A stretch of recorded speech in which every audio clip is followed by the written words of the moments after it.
जय श्री कृष्णा। आज हम करेंगे बृहस्पतिवार व्रत कथा। भारतवर्ष में एक प्रतापी और दानी राजा राज किया करता था। वह नित्य गरीबों और ब्राह्मणों की सहायता करता था। ये बात उसकी रानी को अच्छी नहीं लगती थी। वो ना तो गरीबों को दान देती थी और ना ही भगवान का पूजन करती थी। राजा को भी दान देने से मना किया करती थी। एक दिन राजा शिकार खेलने वन गए हुए थे तो रानी महल में अकेली थी। उसी समय बृहस्पति देव साधु वेश में राजा के महल में भिक्षा के लिए गए। भिक्षा मांगी। रानी ने भिक्षा देने से इनकार कर दिया। हे साधु महाराज, मैं तो दान पुण्य से तंग आ गई हूँ। मेरे पति सारा दिन धन लुटाते रहते हैं। मेरी इच्छा है कि हमारा ये धन नष्ट हो जाए, फिर ना रहेगा बांस और ना ही बजेगी बांसुरी। साधु ने कहा, देवी तुम तो बड़ी विचित्र हो। धन संतान तो सभी चाहते हैं, पुत्र और लक्ष्मी तो पापी के घर भी होनी चाहिए। यदि तुम्हारे पास धन अधिक है तो भूखों को भोजन दो, प्यासों के लिए प्याऊ बनवाओ, मुसाफिरों के लिए धर्मशाला खुलवा दो। जो निर्धन अपनी कन्याओं का विवाह नहीं करवा सकते उनका विवाह करवा दो। ऐसे और कई काम हैं जिनके करने से तुम्हारा यश लोक परलोक में फैलेगा।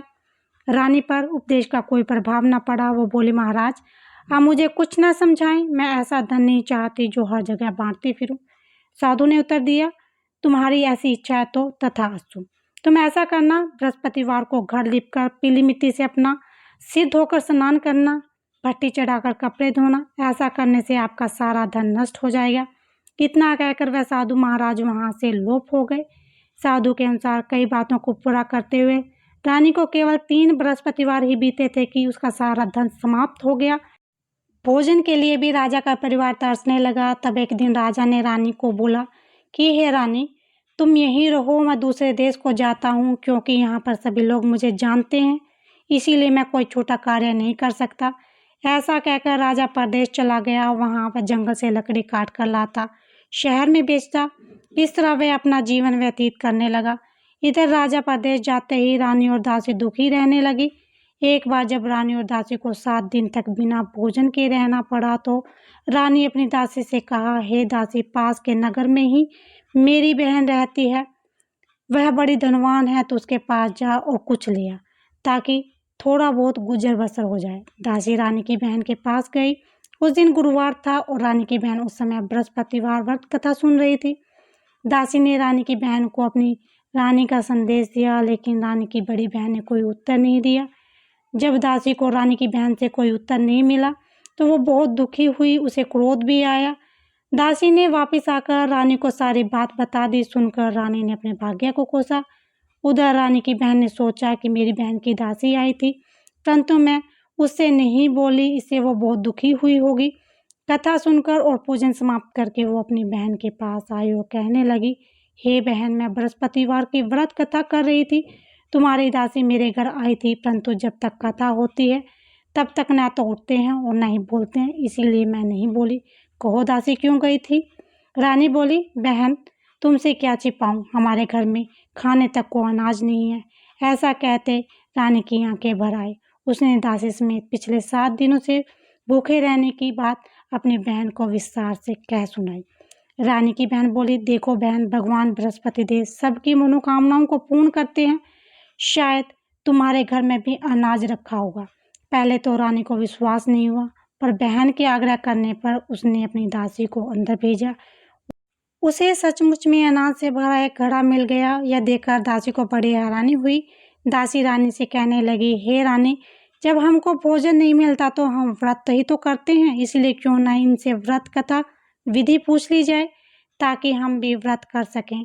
तब रानी ने अपनी बहन से बृहस्पति व्रत के बारे में पूछा। उसकी बहन ने बताया, बृहस्पतिवार के व्रत में चने की दाल मुलक्के से विष्णु भगवान का केले की जड़ में पूजन करें, दीपक जलाएं, व्रत कथा सुने और पीला भोजन ही करें। इससे बृहस्पति देव प्रसन्न होते हैं। व्रत और पूजन विधि बताकर रानी की बहन अपने घर को लौट गई। 7 दिन के बाद जब गुरुवार आया तो रानी और दासी ने व्रत रखा। गुड़साल में जाकर चना और गुड़ लेकर आ गई। फिर उसने केले की जड़ तथा विष्णु भगवान का पूजन किया। अब पीला भोजन कहाँ से आए, इस बात को लेकर दोनों बहुत दुखी थी। क्योंकि उन्होंने व्रत रखा था, इसीलिए बृहस्पति देव उनसे प्रसन्न थे।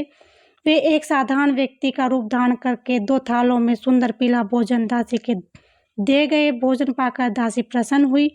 फिर रानी के साथ मिलकर भोजन ग्रहण किया। इसके बाद वे सभी गुरुवार को व्रत और पूजन करने लगी। बृहस्पति भगवान की कृपा से उनके पास फिर से धन संपत्ति आ गई, परंतु रानी फिर से पहले की तरह आलस्य करने लगी। तब दासी बोली, देखो रानी, तुम पहले भी इस प्रकार आलस किया करती थी, तुम्हें धन रखने में कष्ट होता था, इस कारण सभी धन नष्ट हो गया, और अब जब भगवान बृहस्पति की कृपा से धन मिल रहा है तो तुम्हें फिर से आलस्य होता है। रानी को समझाते हुए दासी कहती है कि बड़ी मुश्किलों के बाद हमें धन पाया है, इसलिए हमें दान पुण्य करना चाहिए, भूखे मनुष्यों को भोजन कराना चाहिए और धन को शुभ कार्यों में खर्च करना चाहिए, जिससे तुम्हारे कुल का यश बढ़ेगा, स्वर्ग की प्राप्ति होगी, पितृ प्रसन्न होंगे। दासी की बात मानकर रानी अपना धन शुभ कार्यों में खर्च करने लगी, जिससे पूरे नगर में उसका यश फैला। एक दिन राजा दुखी होकर जंगल में एक पेड़ के नीचे आसन जमाकर बैठ गया। वह अपनी दशा को याद करके व्याकुल होने लगा। बृहस्पतिवार का दिन था। एकाएक उसने देखा कि निर्जल वन में एक साधु प्रकट हुए हैं। वो साधु भेष में स्वयं बृहस्पति देवता थे।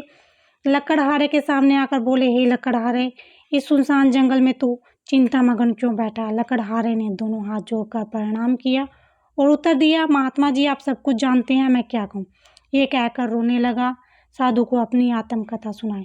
महात्मा जी ने कहा, तुम्हारी स्त्री ने बृहस्पति के दिन बृहस्पति भगवान का निरादर किया है, जिसके कारण रुष्ट होकर उन्होंने तुम्हारी ये दशा कर दी है। आज तू चिंता को दूर कर, मेरे कहे अनुसार चलो, तुम्हारे सब कष्ट दूर हो जाएंगे और भगवान पहले से भी अधिक संपत्ति देंगे। तुम बृहस्पति के दिन कथा किया करो, दूध पैसे के चने मुनक्का लाकर उनका प्रसाद बनाओ, शुद्ध जल से लोटे में शक्कर मिलाकर अमृत तैयार करो। कथा के पश्चात अपने सारे परिवार और सुनने वाले प्रेमियों में अमृत प्रसाद बांटकर आप भी ग्रहण करो। ऐसा करने से भगवान तुम्हारी सब मनोकामनाएं पूर्ण करेंगे। साधु के ऐसे वचन सुनकर लकड़हारा बोला, हे प्रभु, मुझे लकड़ी बेचकर इतना पैसा नहीं मिलता जिससे भोजन के उपरांत कुछ बचा सकूं। मैंने रात्रि में अपनी स्त्री को व्याकुल देखा है, मेरे पास कुछ भी नहीं जिससे मैं उसकी खबर मंगवा सकूं। साधु ने कहा, हे लकड़हारे, तो किसी भी बात की चिंता मत करो। बृहस्पति के दिन तुम्हें रोजाना की तरह लकड़ियाँ लेकर शहर जाओ, तुमको रोज से दुगना धन प्राप्त होगा, जिससे तुम भली भांति भोजन कर लोगे तथा बृहस्पति देव की पूजा का सामान भी आ जाएगा। इतना कहकर साधु अंतर्ध्यान हो गए। धीरे धीरे समय व्यतीत होने पर वही बृहस्पतिवार का दिन आया। लकड़हारा जंगल से लकड़ी काटकर शहर में बेचने गया।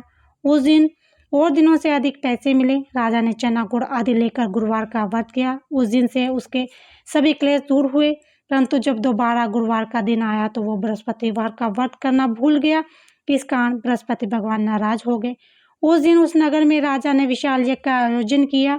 शहर में एक घोषणा कर दी कि कोई भी मनुष्य अपने घर में भोजन न बनावे, न आग जलाए, समस्त जन मेरे यहाँ भोजन करने आवे। इस आज्ञा को जो न मानेगा उसे फांसी की सजा दी जाएगी। इस तरह की घोषणा संपूर्ण नगर में करवा दी गई। राजा की आज्ञा अनुसार शहर के सभी लोग भोजन करने आए, लेकिन लकड़हारा कुछ देर में पहुंचा।